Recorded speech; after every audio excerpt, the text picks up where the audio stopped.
예수님의 탄생과 관련해서는 마태복음과 누가복음에만 기록되어 있습니다.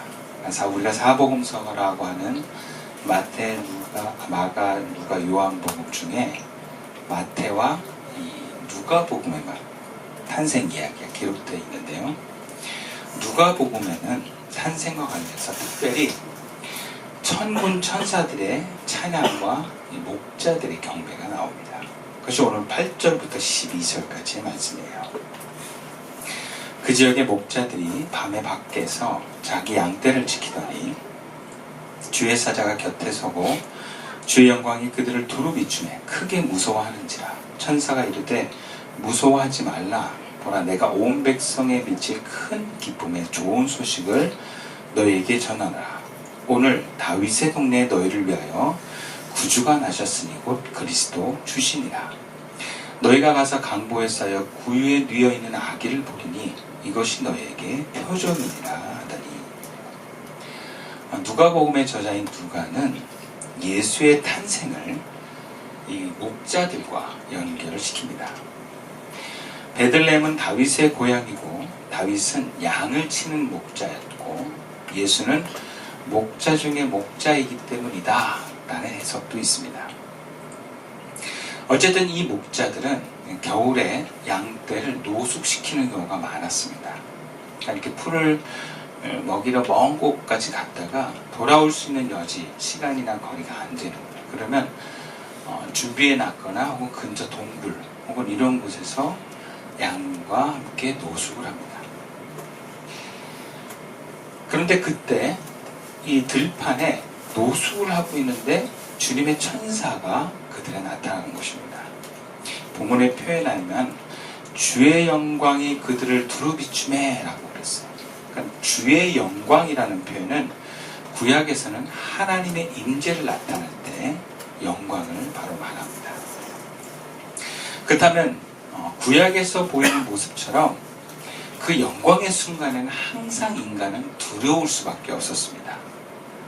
하나님의 임재는 하나님에 대한 경외와 함께 하나님의 존재에 대한 그 우리 영혼의 본질적인 알아차림이 있기 때문에 그 알아차림에서 오는 반응은 두려움입니다. 그냥 두려움인 거예요. 근데 그렇게 두려워하고 있는 목자들에게 천사는 오히려 두려워하지 말라라고 합니다. 그 이유를 이렇게 얘기합니다. 나는 온 백성에게 큰 기쁨이 될 소식을 너희에게 전하여 준다. 오늘 다윗의 동네에서 너희에게 구주가 나셨으니 그는 곧 그리스도 주님이시다. 하나님의 임재의 영광을 보게 된 목자들은 두려워서 떠는데 천사는 오히려 두려워하지 말라. 나는 너희를 죽이려고 온 천사가 아니고 온 백성에게 큰 기쁨이 될 소식을 너희에게 전하여 주려고 온 것이다 라는 거예요. 근데 여기 의문이 있습니다. 한 가정도 아니고 한 민족도 아니고 온 백성, 그러니까 온 인류에게 기쁨이 될 만한 그 어마어마한 소식을 고생하고 초라하게 밤샘하며 양을 지키는 이 들판의 목자들에게 이 소식을 전하는가라는 거예요. 그러니까 소식의 가치에 비해서 그 소식을 듣는 사람들이 너무 보잘것없는 사람이라는 거죠. 과연 이 목자들이 이 놀라운 어마무시한 소식을 들을 만한 위치와 자격이 되느냐. 그리고 이 구원의 기쁜 소식이 이 들판의 목자들에게 기쁨이 되겠느냐라는 거예요. 사람은 저마다의 의식 수준이 다 다르고요. 수준이 다 달라요. 그리고 관심사도 다릅니다. 아무리 세상이 비상계엄이다, 탄핵이다라고 해도 어떤 사람은 그게 나와 무슨 상관이냐, 내가 무슨 말을 할 수 있냐, 이런 사람도 있어요.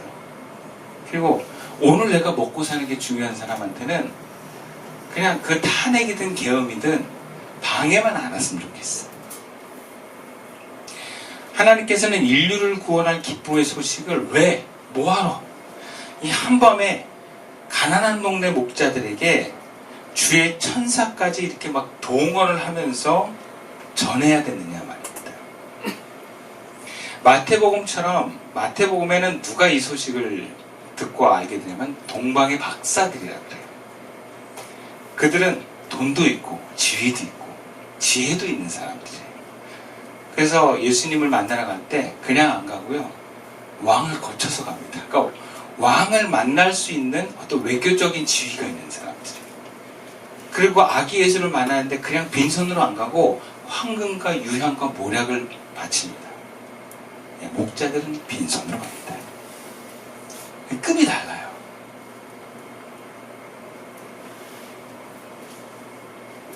그래서 그런지 마태복음에는 목자들 얘기가 없어요. 그 예수님 만났을 때 그 성경을 두 개 합치면 동방박사도 있고 목자도 있어야 되는데 마태복음에는 목자가 없어요.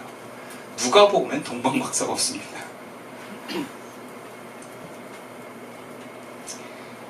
그래서 예수님의 탄생 성화를 보면 둘이 한꺼번에 있어요. 여기는 동방박사, 여기는 목자들 이렇게 막 하면서 막 그림. 근데 그렇게 둘이 만난 것 같지는 않아요. 또 목자들의 이 자격 요건을 갖추기 위해서 이 목자들을 알고 보니까 레갑 자손의 후손이더라 이런 얘기도 있습니다. 실제로 성지순례 가면 목자들의 들판교회를 가이드하는 목사님들은 다 그렇게 얘기하는 걸 들었어요. 이 목자들이 그냥 목자가 아니라 구약에서부터 하나님을 경외하고 이렇게 독주를 금하고 경건하게 살았던 레갑 자손의 후손이다. 그래서 목자들의 당위성에 대한 해석을 이야기하기도 합니다. 저도 개인적으로는 그게 좀 많이 설득이 돼요. 저도 레갑 자손이 아닐까 이렇게 동의하는 편입니다. 근데 누가는 굳이 그들이 레갑의 후손이라는 얘기를 하지 않습니다. 그렇다면 우리는 누가복음 저자의 의도에 따라서 본문을 좀 들여다볼 필요가 있습니다. 그렇다면 왜 주의 천사는 온 백성에게 큰 기쁨이 될 소식을 이 초라하고 가난한 베들레헴 들판의 목자들에게 전했을까? 잘 모릅니다, 사실은. 하나님께 물어봐야 되겠죠. 근데 모르지만 우리가 여기서 발견할 수 있는 건 하나님은 그 하나님의 귀한 소식을 받는 사람들이 어떤 지위에 있느냐는 중요하지 않다는 거예요. 여기서 하나님이 중요시 여기는 부분은 그것이 아니라는 거예요. 그것은 사람들이 중요시 여기는 부분입니다. 사람들은 높은 지위에 있는 사람, 돈이 많은 사람, 뭔가 환경이 좋은 사람을 중요시 여깁니다. 사람은 얼마나 돈을 쓴 사람입니까? 얼마나 힘이 있는 사람. 그리고 이 사람이 얼마나 나에게 유익이 될 것이냐에 관심을 갖습니다. 거기에 의미 부여를 하고 나도 그런 사람이 되고 싶어 합니다. 그게 멀리는 뭐 연예인일 수도 있고 유명한 연예인, 그냥 연예인 말고 인기 많은 연예인. 사업가도 성공한 사업가. 그죠? 다 뭔가 대접받고 영향력 있고 사람들이 우러러 볼 수 있는 사람들에게 가치와 의미를 부여해요. 하나님은 그렇지 않다는 거예요. 여러분 이 차이를 여러분 받아들이시길 바랍니다.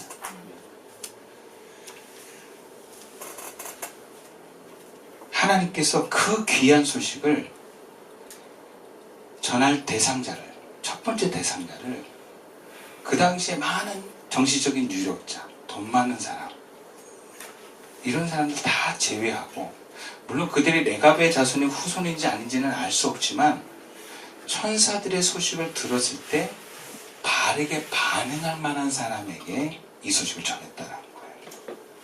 오늘 본문 15절에서 16절 말씀입니다. 천사들이 떠나 하늘로 올라가니 목자가 서로 말하되 이제 베들레헴으로 가서 주께서 우리에게 알리신 바 이루어진 일을 보자 하고 빨리 가서 마리아와 요셉과 구유에 있는 아기를 찾아서 주의 천사들은 베들레헴 들판의 목자들에게 온 백성에게 큰 기쁨이 될 만한 소식을 전할 그리고 그리스도의 탄생을 전했는데 전하면서 목자들에게 그리스도를 너희들이 찾아라 이런 명령하지 않습니다. 소식만 전해요. 찾고 안 찾고는 목자들의 몫이에요. 12절에 보면 너희는 한 갓난아기가 포대에 쌓여서 구유에 뉘어있는 것을 볼 것이다 라고만 해요. 꼭 보기 위해서 찾아라 이러지 않아요. 근데 목자들은 이거를 얼마든지 거부할 수 있어요. 왜냐하면 너무 겁먹었고 갑작스럽고, 그리고 만약에 그냥 평범한 목자들이라면 여러분 하루하루 이 양을 돌보고 이 양과 함께하는 이 시간이 얼마나 피곤하겠습니까? 여러분 하루 종일 서서 일하는 사람이 밤 되면 골아 떨어지잖아요. 새벽에 얼마나 피곤합니까? 그리고 구체적으로 우리가 뭐 내비게이션에 있는 것도 아니고요. 베들레헴에서 찾아 돌아다녀야 돼요. 내일 아침에 갈까? 이런 생각 들지 않겠어요? 뭐 굳이 거창하게 온 민족의 구원에 나는 온 민족은 둘째치고 나나 좀 잘 살았으면 좋겠어 이런 마음도 들 수 있어요. 굳이 뭐 가야 돼?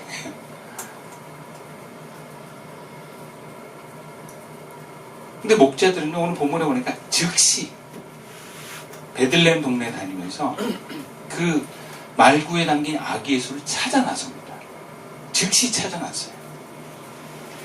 그 선택은 분명 믿음과 메시아에 대한 열망함이 있었다라는 것을 보여주는 행동들입니다. 여러분 우리가 마음이 없으면 움직이지 않습니다. 저도 이 교회에 온 사람들은 마음이 있으니까 몸이 여기까지 온 거예요. 여러분 근처에 있는 교회로 온 게 아니고 차를 타고 이렇게 1시간씩 오는 것은 마음이 있기 때문에 가능한 거예요. 내가 한번 가봐야 되겠다. 가서 예배를 들으든지 혹은 뭔가 내가 내 삶의 어떤 새로운 경험에 대한 마음을 좀 열어놨기 때문에 가능한 거지, 마음이 없는데 끌려오질 수는 없는 거예요. 여러분들이 만약 목자라고 하면 여러분은 어떻게 반응하시겠습니까?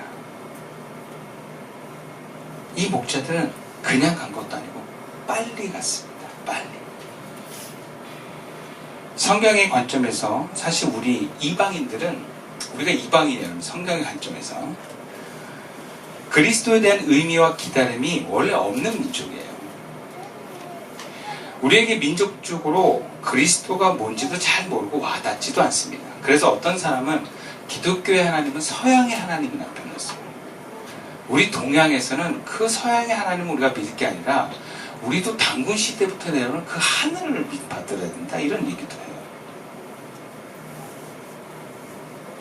기독교의 오랜 가르침으로 우리가 믿고 의지하는 그 예수님이라는 그분이 인류의 죄를 대신 짊어지고 이 땅에 오셨어. 그리고 그 예수를 믿으면 내가 구원을 받아서 하나님께로 나아갈 수 있게 된다. 이거 우리가 알고 그냥 아는 정도로 끝나 아니라 믿는 사람이 교회에 오는 거예요.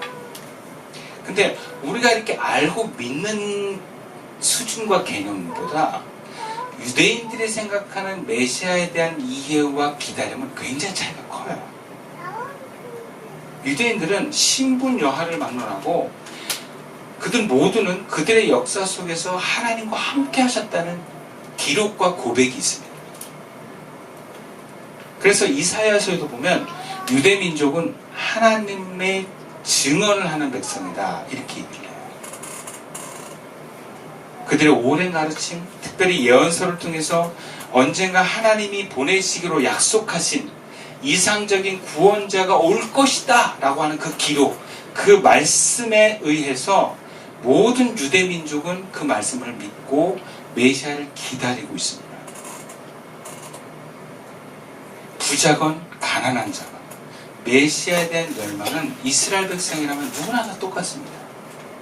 차이가 있다면 그리스도가 이 땅에 올 것이다라는 얘기를 다 알고 있는데 정말 기다리는 사람이 있고 머리로는 아는데 별로 관심이 없는 사람이 있어요. 본문의 표현을 빌리자면 예수님 메시아가 이 땅에 온다는 소식이 들려졌을 때 빨리 달려가서 아기 예수에게로 가는 사람이 있는가 하면 그런 소식을 들어도 에이 설마 이 베들레헴 같은 이 촌스러운 동네 오겠어? 그리고 그게 말이 돼? 하면서 머리는 아는데 몸이 움직이지 않은 사람들이 많다는 거예요. 실질적으로 예수님의 공생애를 보면 메시아라고 하는 그분의 증언, 그분을 증명하는 행동들을 많이 하는데 나병 환자를 고치고 귀신을 쫓아내고 그 구약의 예언자가 할 수 있는 행동들을 하는데 바리새인과 서기관 같은 율법을 많이 하는 사람들, 성경을 많이 하는 사람들은 안 믿어요. 제사장도 안 믿습니다. 성경에 온다고 근데 진짜 올 줄 몰랐어요. 이럴 분들 많을 수 있을 것 같아요. 네. 그러니까 아는데 믿어지지 않는 분들이 많아요.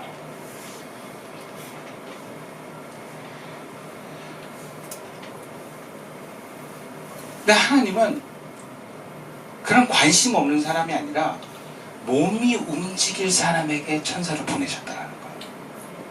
지위가 아니고 하나님이 보시는 것은 그 사람의 형편과 지위가 혹은 많은 재산이 아니고 순종의 여부를 보신다는 거예요. 장례를 앞둔 예수님에게 전 재산에 해당되는 향유를 부인 여인을 우리는 기억하고 있습니다. 가난한 베다니의 여인이었어요. 그러나 이전에 높은 지위와 정치적인 경험이 있었던 제일 똑똑한 가룟 유다는 은 3냥의 값어치 예수님을 팔아버립니다. 그도 메시아를 기다린 사람이고 예수님을 메시아라고 믿고 3년 동안 따라다닌 사람이었어요. 목자들은 초라하지만 보잘것없지만 그 당시 힘들고 피곤한 삶이었지만 그 삶의 자리에서 하나님을 경외하는 사람들이었습니다. 그리고 하나님은 그 초라하고 고생스러운 삶의 자리에 최선을 다하며 일하면서 동시에 하나님을 열망하는 사람들에게 이 구원의 기쁜 소식을 전하셨습니다. 우리는 삶을 살아가면서 무엇을 바라고 있습니까? 예수를 믿어서 하나님의 메시지와 나를 포함해서 구원의 메시지를 내가 받고 그것을 전하고자 하는 삶을 열망하는가? 아니면 초라함을 벗어나기 위해서 적어도 앞날이 걱정 없는 행복한 삶을 향한 목적이 있는가? 분명한 것은 하나님의 임재와 하나님의 말씀은 구원의 열매와 구원과 삶의 하나님이 주신 열매를 맺기를 원하는 사람들에게, 그 목적을 갖는 사람들에게 주어진다는 거예요. 목사도 소명보다 그 직장인 마인드가 우선이 되면 삶의 목적과 방향이 땅에 있습니다. 땅에. 네. 하늘의 영광을 얻고 땅에만 있어. 땅의 평화만. 가끔 저도 이런 생각을 해봐요. 오늘의 삶에 나에게 천사가 나타날 수 있을까? 네. 하나님 나에게 천사를 보낼 만한 내가 사람인가? 천사가 나타나면 나는 정말 이 본문의 목자들처럼 빨리 달려가서 예수님을 찾을 사람일까? 적어도 의식은 그런데 정말 감정과 몸이 함께 갈 수 있을까? 이런 질문 한번 던져봅니다. 여러분, 구약에서 천사는 어떤 형상이 중요한 것이 아닙니다. 천사는 하나님의 임재를 상징하는 거예요. 그리고 하나님의 메시지를 가지고 오는 존재예요. 그러니까 천사를 만난다는 건 어떤 의미가 있냐면 오늘날 하나님이 임재하시고 우리에게 말씀하시는 거예요. 그러니까 오늘날도 우리는 구약이나 이런 마태복음, 누가복음에 만났던 천사를 만난 사람들과 같은 만남이 하나님의 그 성령 안에서의 감동과 그 메시지가 들려지는 것과 동일하다. 저는 그렇게 봅니다.